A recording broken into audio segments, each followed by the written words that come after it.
외교적인 능력을 충분히 발휘해서 충격으로부터 좀 자유로울 수 있도록 23년 성장률이 제일 낮아요. 폭풍이 불고 비가 많이 쏟아졌는데 비는 그쳤어요. 구름은 남아있어요. 언제라도 비는 올 것 같아요.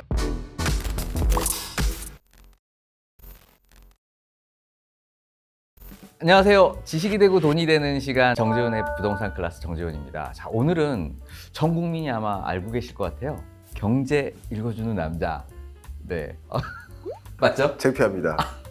왜 창피하세요? 아니, 저도 이런 거 하나 네. 놔주셔야죠. 아. 경제 읽어주는 남자. 네, 가져가세요. 이거 부동산 클래스잖아요. 경제 네. 읽어주는 남자. 경제 좀, 네. 하나 놔주셨으면 좋겠네요. 다음에 그러면 저희가 농담입니다. 네. 또 남기겠습니다. 네. 자, 그럼 오늘 네. 우리 김강석 그 교수님 모시고서 네. 경제 전반에 대해서 그리고 네. 개인의 대응에 대해서 한번 알아보는 그러시죠. 시간 한번 갖도록 하겠습니다. 그렇게 하겠습니다. 네, 저희 혹시 그 KB 부동산 네. TV 구독자분들께 혹시 네. 소개 한번. 네. 안녕하세요. 경제 읽어주는 남자 김광석입니다. 반갑습니다. 네. 한양대학교에서 이제 교수로 있고요. 한국경제산업연구원에서 경제연구실장을 맡고 있습니다. 국책연구원에서 시작해서 현대경제연구원, 삼성 KPMG 경제연구원 거시경제실장을 맡았었고요. 지금까지 한 10여 년 동안 경제 전망만 했습니다. 지금 여러분들께 대중적으로 경제가 이런 상황이다라고 분석해드리고 이렇게 전개될 거다라고 전망을 의견을 올리는 역할을 수행하고 있습니다. 네. 불러주셔서 너무 감사합니다. 아유, 네. 그럼 오늘 저희 구독자분들께 네. 시청자 이익이 되도록 네. 지금 현재 어떤 상황인지 정확하게 좀 말씀해 주실 거죠? 네, 제가 보고 있는 걸 그대로 말씀드리겠습니다. 네. 사슴을 봤다면 여러분이 말을 원하실지라도 사슴이라고 말씀드리도록 하겠습니다. 네. 뭐 굉장히 든든합니다. 그러니까 오늘 뭐 정확한 현상에 대한 진단을 말씀해 주시겠다라는 그런 의미로 받아들이면 되는 거죠? 네, 그렇습니다. 네. 자, 그럼 한번 시작 한번 해보도록 할까요? 네, 좋습니다. 시작한 거 아닙니까? 예, 네. 진짜 시작입니다. 그러니까 예. 네.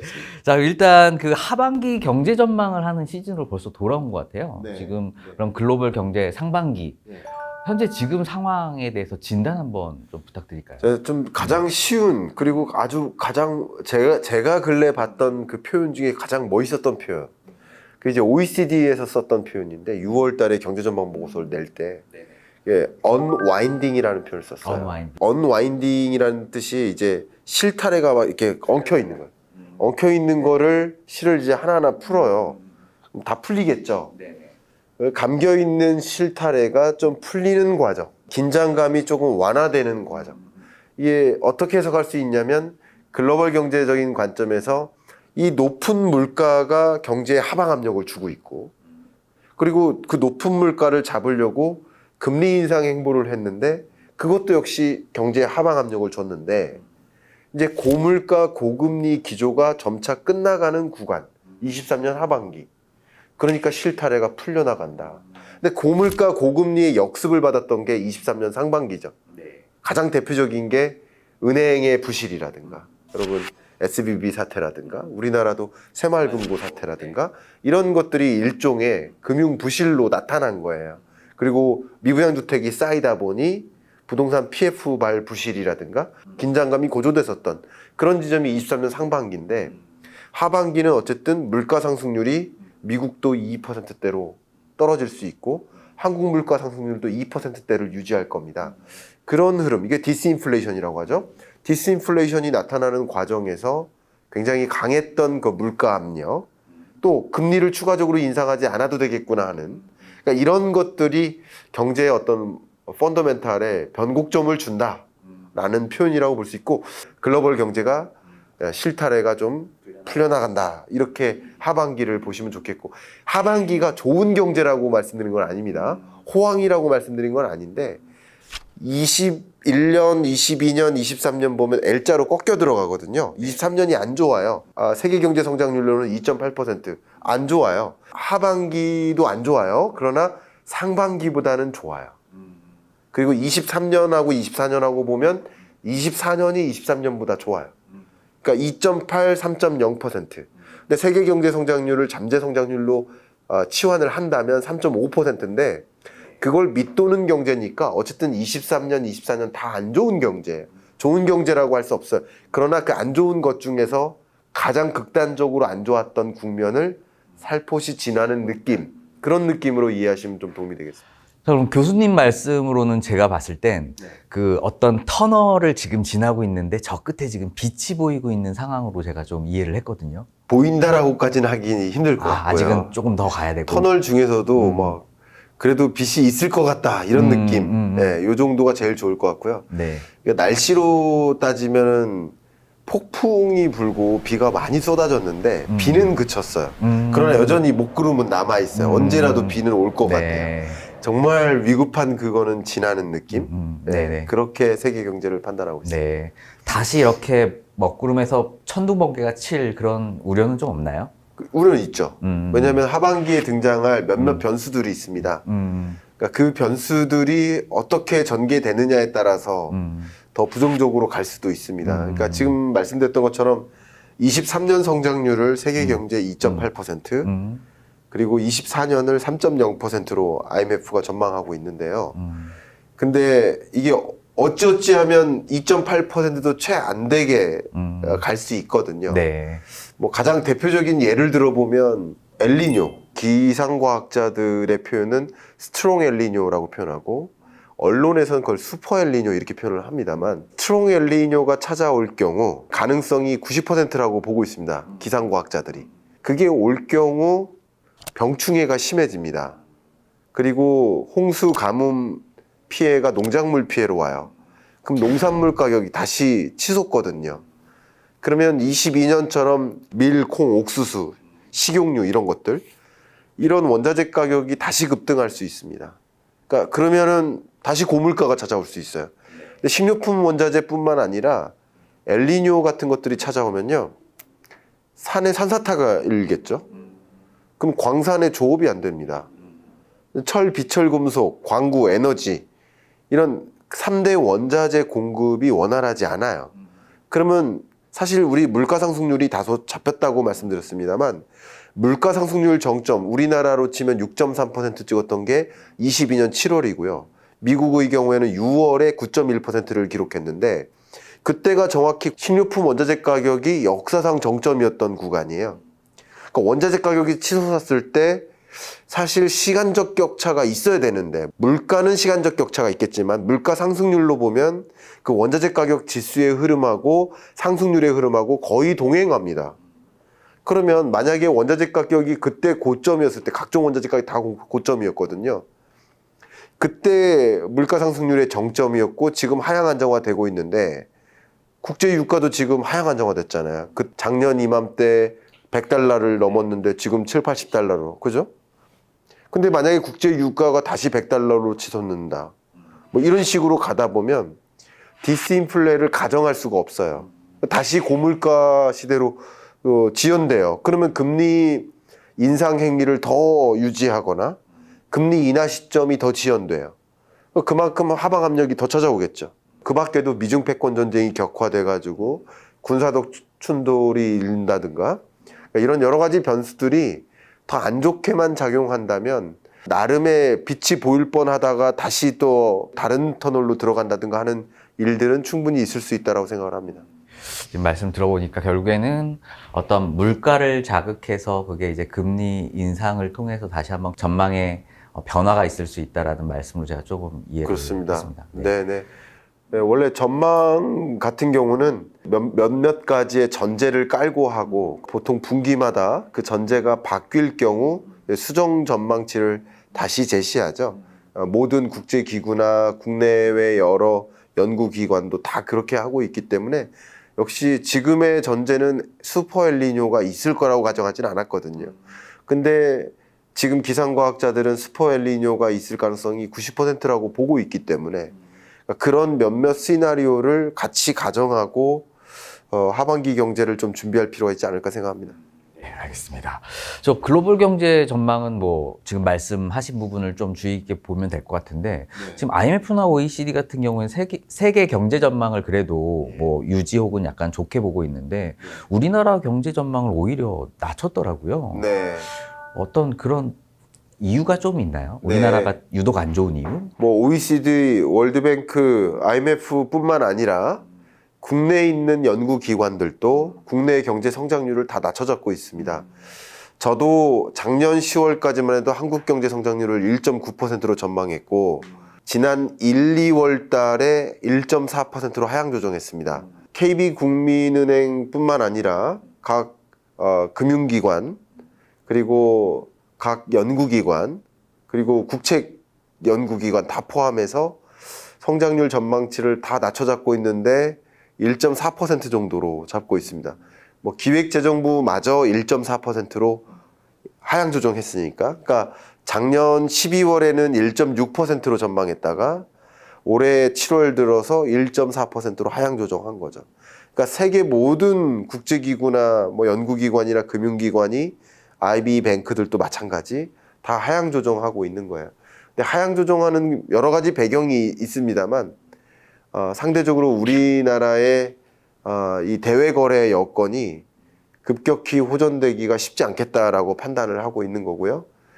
글로벌 경기 침체에 유독 민감한 산업 구조를 갖고 있죠. 그러니까 우리가 수출하는 주력 수출 품목들을 쭉 나열해 보면 다 하나같이 내구재나 생산재예요. 그러니까 이 내구재나 생산재는 경기에 매우 민감하죠. 경기 침체에 민감합니다. 예를 들어서 뭐 라면이라고 해볼까요? 그러면 경기 침체 온다고 라면 소비가 줄지 않거든요. 그러니까 필수재적 지출은 소비가 줄지 않아요. 근데 경기 침체가 찾아올 때 유독 줄이는 품목이 있겠죠. 그러니까 소비가 둔화되잖아요. 그 유독 줄이는 품목이 뭘까요? 다 내구재죠. 또 기업들이 투자를 위축시켜 나갑니다.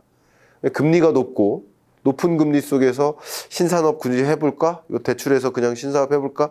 하는 의지가 꺾이죠. 생산재 설비 투자가 위축되니까 당연히 우리나라의 수출 경기는 어렵겠죠. 그러니까 글로벌 경기 침체에 매우 민감한 산업 구조를 갖고 있어요. 이 산업 구조가 잘못됐다는 뜻은 아닙니다. 이런 산업 구조는 경기 침체에 더 민감하고요. 글로벌 경기 호황이 찾아올 때는 더 유독 좋습니다. 그러니까 탄력성이 높은 거죠. 어쨌든 23년, 24년과 같은 글로벌 경기 침체 구간에는 한국 경제는 더 취약한 구조하에 있다. 이렇게 정리를 할 수 있을 것 같아요. 그래서 유독 하향 조정이 좀 많고요. 교수님, 그 지금 미중 디커플링에 관련된 우려의 목소리가 좀 많더라고요. 최근에 옐런이 중국을 방문을 하면서 예상 외로 중국이 어떤 수출 통제를 또 발표를 했거든요. 보통은 미국이 중국을 가면 이렇게 방문하는 좀 이유가 좀 있지 않습니까? 네, 방문하는 이유는 소위 양국 간에 드러나 있는 대치 상태. 네. 가장 대표적인 게 수출 규제라든가 아니면 관세라든가 네. 뭐 이런 것들이 드러나 있는 것이기 때문에 그런 어떤 양국 간의 관계를 해소하는 그런 절차를 많이 가져가기 위해 노력하고요. 그리고 그 이면에 미국에서 원하는 무언가를 좀 들어줬으면 하는 그런 것들도 같이 이야기를 하러 갔겠죠. 그게 뭘까요? 뭐 한간에는 뭐 미국 국채를 좀 사줘라 뭐 이런 얘기도 좀 있고 하는데 그게 가능한 추론일 수 있겠죠. 가능한 추론이라고 할 수 있는 이유는 국방부 장관이 간 것도 아니고 뭐 에너지부 장관이 간 것도 아닙니다. 과기나 뭐 산업부 장관이 간 것도 아니고 재무부 장관이 갔다라는 것은 궁극적으로는 나머지가 대치되어 있는데 그것까지 풀 수는 없거든요. 전화번호를 차단했으면 네. 전화번호는 일단 서로 차단하지 않는 것부터 푼 다음에 그 다음에 나 뭐 좀 도와주세요 이렇게 해야 될 거 아닙니까? 표면적으로 드러나 있는 대치 상태의 문제, 네. 수출 규제 같은 거 이런 것을 좀 먼저 풀고요.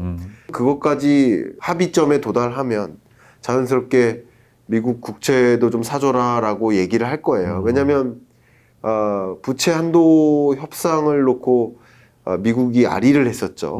상반기에. 결국 부채 한도를 상향 조정하기에 합의에 이른 거죠.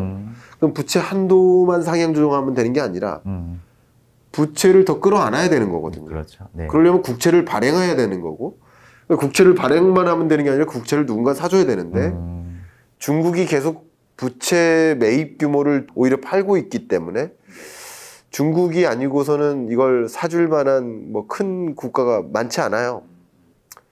뭐 일본이 많이 사준 상태이긴 하지만 추가적으로 미국 국채를 사줄 만한 여력이 충분하다라고 판단하기는 어렵고요. 중국이 그동안 많이 팔아왔기 때문에 다시 사줄 수 있는 여력이 있다라고 볼 수 있는 거죠. 그런 관점에서 결국 표면적으로 나타나 있는 그런 장벽들을 좀 허물고 그 다음에 국채를 좀 사줬으면 좋겠다라는 속내도 분명히 얘기하러 갔을 거라고 생각합니다. 그러나 표면적으로 나타나 있는 그런 장벽마저 해소하지 못한 상황이기 때문에 그렇기 때문에 이 국채를 사달라는 표현을 할 수 있었을까? 그런 표현은 저는 개인적으로 못했지 않았을까? 시진핑도 못 만나고 온 걸로. 그렇죠. 네. 여러분들도 다 기사를 통해서 확인하셨지만 뭐 예를 들어서 옐렌급이 갔으면 작은 소기의 성과라도 이루어서 우리 이거는 안 하기로 했습니다. 뭐 마이크론 제품은 사주기로 했습니다. 뭐 이런 뭔가가 기사화돼서 나와야 되는데 아무것도 안 나왔다는 얘기는 서로 이견만 확인하고 온 거예요. 그렇기 때문에 뭐 좁힐 수 없는 이견의 격차가 있구나라는 것을 확인하고 온 거라고 저는 생각을 하고요. 그런 관점에서 미중 간의 어떤 관계가 더 악화일로로 갈 수 있지 않을까 하는 걱정, 이런 것들이 좀 들고요. 급한 상황은 미국입니까? 중국입니까? 옐런이 간 거 보면 미국이 조금 더 급한 상황인 것 같기도 하고. 그렇죠. 미국이 네. 간 거죠. 네. 근데 또 네. 지금 중국의 최근 경제 성장률을 보면 7%대가 안 나왔단 말이죠. 네. 지금 뭐 굉장히 거의 0% 기저 효과가 있는데도 불구하고 네. 생각보다 뭐 리오프닝 효과가 없어서 네. 중국 경제가 굉장히 안 좋은데 네.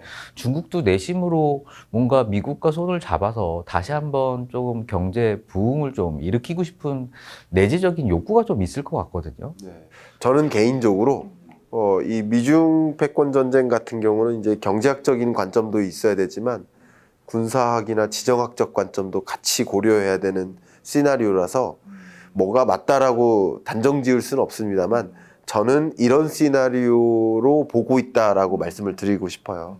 특히 지정학적인 관점에서 미중 패권 전쟁은 그냥 영원한 거죠. 왜냐하면 미국 국민의 중국에 대한 그 비호의적 감정이 갈수록 나빠지고만 있습니다. 그러면 당연히 미국을 이끄는 리더십은 미국 국민의 마음을 헤아려야 되거든요. 굳이 따지면 헤아리지 않을 수도 있는데 헤아린 정치인이 선택되는 거거든요. 그럼 미국 국민이 중국을 싫어하는데 그러면 중국을 압박하는 모습, 중국과 싸우는 모습을 또 강하게 잘 중국을 다룰 수 있는 능력이 있는 그런 지도자를 원하기 때문에 트럼프든 바이든이든 둘 다 미중 패권 전쟁을 완화시킬 의지가 전혀 없는 거예요. 정치적으로는 그렇게 판단을 하고 있습니다. 다만 방법이 다른 거죠. 트럼프는 1대1로 싸우는 방식을 선택한 거고요. 바이든은 다대다로 싸우는 방식을 선택하는 것이고요. 그러니까 1대1로 싸우니까 한국으로서는 조금 편했는데 다대다로 싸우니까 우리는 그냥 어느 편에 분명히 서야만 하는 거예요. 그러니까 미국 우방국과 중국 우방국 간의 싸움이라고 볼 수 있기 때문에 바이든 시대의 미중 패권 전쟁은 한국으로서는 더 가혹할 수밖에 없지 않을까 이런 생각이고요. 그 미중 패권 전쟁은 영원하지만 그 싸움에 격화된 그 정도는 뭐 해나 시점마다 달라요. 근데 통상적으로 중요한 정치적 이벤트를 앞두고 미중 패권 전쟁이 더 격화되는 흐름은 늘 나타났어요. 내년 내년에 대선이죠. 대선이 네. 있기 때문에 역시 바이든으로서는 미국 국민들의 마음에 들게 하기 위해서 중국을 이렇게 강하게 압도하네 그런 모습을 보여주는 그리고 군사적인 긴장감이 고조될 때 그때 정권 교체가 위험하다고 판단하기도 하거든요. 그러니까 오히려 군사적 긴장감을 어느 정도 유도할 수도 있습니다. 다만 군사적 긴장감 갖고 정치적으로 지지를 받고 그러기 위해서는 유지하지만 동시에 챙기고 싶은 건 있겠죠. 미국 경제 그 자체죠. 그러기 위해서는 옐렌이 가서 합의점은 합의점대로 도출시키고 그리고 나서 또 국채도 사고 그러다가 또 공격할 건 공격하고 그런 굉장히 혼란스러운 모습들이 하반기에 연출될 수 있습니다. 저는 이렇게 시나리오를 그리고 있고요. 그래서 극단적으로는 다소 군사적 충돌도 있을 수 있다라고 생각을 하고 있고요. 그런 관점에서 그걸 지금 가정하진 않지만 이런 시나리오가 전개될 경우 한국 경제로서는 더 힘들어진다. 예를 들면 뭐 마이크론 제품을 쓰지 않겠다. 뭐 중국 입장에서는 마이크론 제품을 쓰지 않아도 크게 흔들릴 일 없으니까 안 쓰는 거거든요. 왜냐하면 그 비중이 작고요. 한정된 영역에 사용되는 반도체입니다. 그렇지만 미국 입장에서는 그것을 한국이 대체해서는 안 된다라는 가이드라인을 이미 던졌기 때문에 우리는 군사 안보적으로 미국과 뗄래야 뗄 수 없는 동맹국 관계에 있기 때문에 이 반도체를 군사 안보 문제로 보고 있거든요. 한국으로서는 중국과의 어떤 경제적인 교류라든가 공급 구조라든가 혹은 뭐 수출입 이런 관점에서 더 어려워요. 그러니까 이런 것들이 얼마나 미중 패권 전쟁이 격화될 것인가 이 시나리오를 하나 가정하시고 그렇게 격화될 경우 상반기는 극단적인 저니까 상극저하저의 흐름인데 하반기가 상반기보다만 좋을 뿐이다라고 말씀을 드리지만 하반기가 뭐 생각했던 것보다 더 안 좋게 흘러갈 수도 있는 시나리오라는 것이죠. 그럴 때는 또 그것에 맞게 대비책을 좀 강구해야 되지 않을까 생각합니다. 네, 알겠습니다. 그럼 결국 이제 미중에 대한 어떤 패권 전쟁에 있어서 우리나라 정부가 정말 잘 대처해야 될 것 같아요. 네. 어떻게 대처하는 게 좀 현명할까요? 예. 우리가 흔히 표현하는 그 전략적 모호성이죠. 이름은 사실 번지르르 하지만 양다리?